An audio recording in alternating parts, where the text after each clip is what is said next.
Is the new Santa Cruz worth it? We're showcasing the 2025 Hyundai Santa Cruz XRT in bluestone over black and black. This year, the front gets reworked. The XRT gets more aggressive in the fascia, upgrades in the tech and the dashboard. I'm Anthony from Hawkeye Rides. I'm going to throw in some pros and cons to see if it's worth it, and I'll even throw in a problem that I have with the Santa Cruz later in the drive part of the review. The front, you're going to notice, has been reworked with the grille. Now, the grille is going to change according to trim. The XRT is going to have the recovery hooks that bulge out. LED daytime runnings is still going to be hidden, and projected LED headlights. And 8.6 inches of clearance. Now, comparing this against the Honda Ridgeline, this is going to be almost an inch more than that with ground clearance. But when you go into the XRT, you unlock standard all-wheel drive. That goes up into the limited trim. 5 trims to choose from. The SEL Activity is kind of the sweet spot because it unlocks up to 5,000 pounds of towing. Front-wheel drive configuration is standard with 2 engine options, a 2.5-liter 4-cylinder. Now, when you go into the all-wheel drive, you increase 90 horsepower and 130 pound-feet of torque because it adds a turbocharged. You're only going to lose 3 MPGs for the city and 3 MPGs for the highway. So I would definitely tick the box to that, making it worth it. 281 horsepower with 311 pound-feet of torque. It's also going to change the 8-speed automatic transmission to an 8-speed dual wet clutch automatic transmission, achieving 18 MPGs for the city, 26 MPGs for the highway. Now, it's about $7 grand more than the SEL Activity, but this is what you're going to get. 18-inch wheels, they're wrapped with all-terrain tires. 18 inch is going to be standard across all trims. Limited gets 20-inch wheels. The fenders, they're going to flare out. So for Honda, add an HPD package to make it look off-roadsy. That's what the XRT does. The lower skirt adds the Santa Cruz print. The side view mirrors not only get the integrated turn signals, but it also gets blind spot view monitoring, which means the cameras on the side view mirrors will project the image in that digital gauge cluster. It's a 12.3 reader. You add that 360-degree reverse camera, that's what you're getting for these upgrades.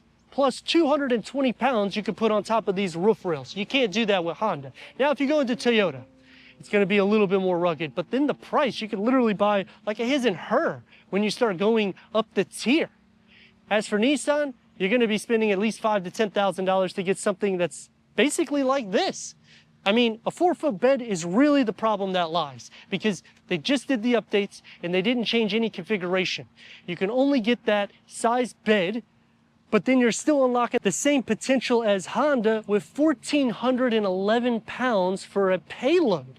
I mean, this thing is small, so if you're looking to option a vehicle, I would definitely say these are the reasons why it's worth paying the extra money and buying into Hyundai. Plus, you're getting the best warranty. Chevy is going to be the best in class for towing capabilities, payload, and also you'll have a lot of different engine options. Whereas here, you are a little bit limited, but then you also have to consider the pricing that you're at. LED taillights, corner steps in the bumper, that's standard on all trims. Ford, you're gonna spend about $500 on the Ranger to get that. So is it worth it? To me it is, because you're getting every single thing that you would get with the Ridgeline with a savings of $2,000 to $5,000, and this is near fully loaded. You're just basically missing some features in the interior because you have everything on the exterior. This is faster, but if you want a bigger bed, you go that route. If you want more capabilities off-roading, you go to Chevy, Ford, and Toyota. But where Hyundai is going with the best warranty in class, I'm liking that they're entertaining all of these capabilities, and in the future, I'm hoping that they unlock more off-road capabilities. The tonneau cover here is where you can fit 440 pounds. Opening this up, and we have a divider, which also is pretty neat, but it is only 52.1 inches long for the bed. The depth is at 19.2 inches, the width at 53.9 inches, and between those wheel well housing at 42.7. Now, you can adjust this forward, and you would want to do this because you have a in-trunk bed that gives you another 7.2 cubic feet of storage. Plus, you can open it up so that way, if you're doing anything like filling it up with ice, going fishing, you could drain it all out. LED interior lights. The SEL Activity, XRT, and Limited will unlock the home plug, the key fob to the Santa Cruz XRT. 10-way power seat adjustment for the driver, manual seat adjustment for the passenger. The Limited will add power seat for the passenger as well as ventilated seats. Heated front seat start on the SEL XRT badging. This is the H-Tech trim seats. Leatherette seats will be underneath this. And you're going to notice the dashboard has been reconfigured with storage now for the passenger. Unfortunately, they still don't have a full pass-through, but they utilize the space wisely. Let's fire it up.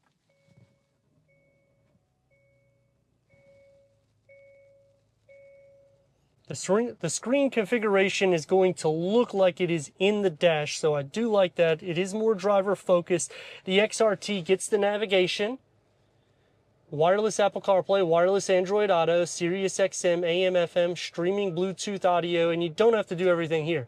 You still have physical buttons, a touchpad for the dual climate control. The dual climate control is not going to be standard. The SE doesn't get this, nor will it get the navigation. Put it into reverse. You get a 360-degree reverse camera on the XRT. Click on this menu here, and now you have the 3D view that can go all around the vehicle. Click this sub-menu, and now you have different camera layouts to line it up for the toe, for the sides, and to wide out for just a reverse camera. USB-C ports with a 12-volt wireless charging pad that's going to start on the SEL, and the gauge cluster is a 12.3 digital reader that can go through an array of different content in the center. And we also have the blind spot view monitoring. So when you use your indicators, those cameras that's on the side of the indicator that you're using is going to project the image, so you don't have to just worry about blind spot. You have everything literally in front of you. Now to change the configuration, you either hit the setup here or you go into the infotainment screen. Now you'll go to screen layout, and here is where you'll change the design, and you can also change the style. Leather wrap steering wheel, multi-function with the paddle shifts. Driving mode select with a total of 4 different driving modes, which will also change out the color configuration of the gauge cluster. It's going to be a little bit more sporty, but it's to be expected. It opens up into a pretty deep storage pocket. And you got this little thing here that you can adjust. This used to be for the heated and ventilated seat switches, so they just put the piano gloss black. Leg space, they carve out just enough. Same thing with headroom. You don't get a moonroof on this trim. The SEL Activity and the Limited will. Auto dimming rear view mirror and home link is only on the Limited trim. Door panel and dashboard configured together just like it used to, so it wraps around carrying on into the back. You have the cloth materials here, the contrast stitch, but it doesn't go onto the dashboard like it does on the passenger side. One touch up and down for the front windows. The glossy black comes into play. It's soft to touch where it needs to be with a medium-sized storage pocket. For the back seat, this is the opening that you have to fit 2 more with the cup holders and armrest down. All trims get 2 USB-C ports. SE will not receive the center air vents. Your seat, and you can lift these seats up by pulling these tabs. At a 40-60 split, you'll have tubs underneath. It's not a flat floor, but you'll have a sufficient amount of storage that you can fit anything you need. Sitting behind me, you have plenty of knee and leg space. Same thing with headroom. The door, this is a con because you only get a cup holder or beverage holder. It's soft to touch where it needs to be, so they don't strip out the materials that's in the front, except you're not getting that contrast stitch. Sliding into the center is going to be a little difficult. If the seat's back, you can see I can't fit. I am blocking the USB-C ports and the air vents, sharing feet, butt, leg, and shoulder space. It's a smaller truck, so you're expecting that to happen, but headroom, it's more than enough. 90 horsepower more.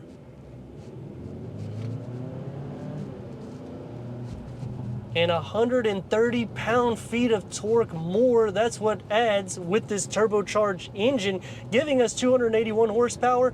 And yes, 311 pound-feet of torque. If I sound excited, I am, because that is a lot of motivation for the size of this truck. It will take me to some pros and cons. Starting off with the pros, you've heard a ton of them. There's just a few more. They have finally given us some space in the interior, because we don't have a full pass-through. That is a con, but we get it carved out now on the dashboard. That is a pro. Comparing this to the Ridgeline, this is going to be more sporty. because you got a turbocharged engine, a lot more power, same towing capabilities. This is smaller, so it's a little bit easier for maneuverability purposes too, because some people don't want a big truck, and by far, the Ridgeline is larger than this. Steering is light, better clearance. I mean, turbocharged engines are always fun anyways because they add that torque, especially when you got over 300 pound-feet. It's a lot. Now the cons, you don't get any configuration on the bed. It starts as a standard all-wheel drive, or it starts as a standard front-wheel drive configuration, so you have to pay a little bit more money, and you got to go up into the SEL activity in order to unlock 5,000 pounds of towing. I mean, it's small, it's capable. That's what I like about this. You have a gear lever. You don't have to push these stinking buttons to put it into reverse or whatever. If I'm in a hurry, throw things in the car and just get it moving. That's what you could do with this vehicle. It's a little bit more racy too because of the driver focus setup, the way it is tilted with this curved panel 2-screen layout.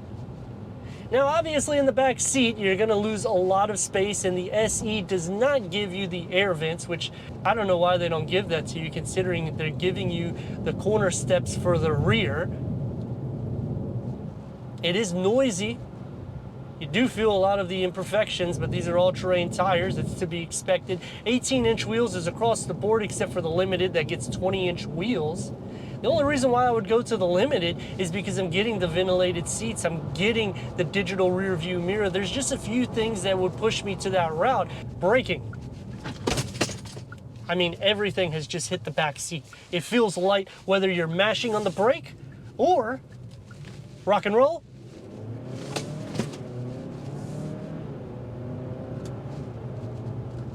Mashing on the gas pedal.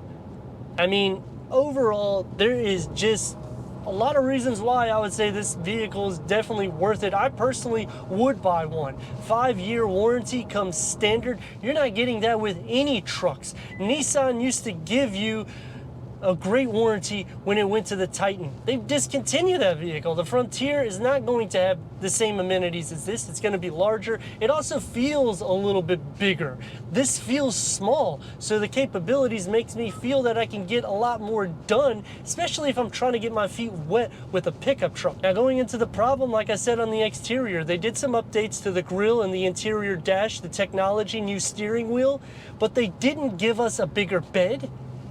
I wish they would have unlocked a little bit more towing capabilities because, I mean, you got over 1,400 pound payload. This thing can do capabilities that is by far more than you would expect. But let me know your thoughts in the comments. And if you're new to the channel, consider subscribing. Check out the next video, merchandise, membership, live streams, website, TikTok, Instagram. Leave a comment and a like, and I'd like to thank Gettle Hyundai of Lakewood for giving us this 2025 Hyundai Santa Cruz XRT for our car review.